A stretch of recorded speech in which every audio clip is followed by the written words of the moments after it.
Hi again, everyone. I'm Mike Lucas for UWBadgers.com with Tuesday's practice report. Last Saturday, the offense flexed its muscles and exploded for over 600 yards of total offense against Purdue. That begs the question, what did they do to get back on track?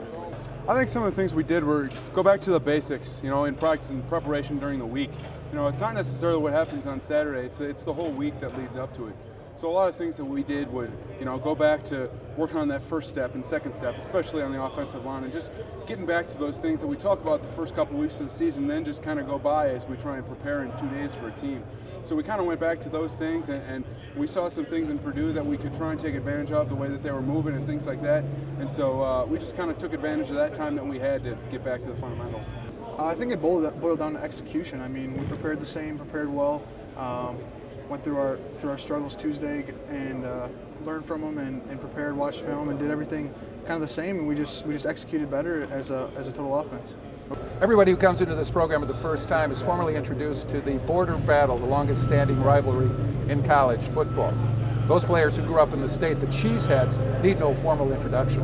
The border battle has always been a big thing. I think everybody in the state of Wisconsin and the state of Minnesota, will agree that it's always a favorite to watch. I used to watch it as a kid and growing up, and now obviously being here and having watched it twice. I mean, you can tell there's just something different about a game like this, and it's something that it really is an honor to be a part of. The whole hoopla around it. I mean, growing up, that was always a huge game. Fighting for the axe and going for that. I know ever since I've been here, that axe has been here. So it's pretty special, and we're fighting to keep it. Paul Bunyan's axe is a symbol of success. Very often, the outcome of this game can determine the success or failure of a season. The bottom line is that nothing can be taken for granted, regardless of the respective team records. In a rivalry game like this, it's always, who shows up on that Saturday. I guarantee they're going to play their best game against us this weekend, and hopefully we can play our best game against them. All the stats and everything get thrown out the window when it becomes a rivalry game, and it's really important for us to hold on to that axe. So we hope we can do that this year. The series, I think they're ahead in the series. And no matter what the records are, you can kind of throw those out the window.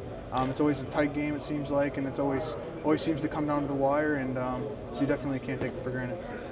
That's Tuesday's practice report. We'll have something on the defense tomorrow. Thanks for watching UWBadgers.com.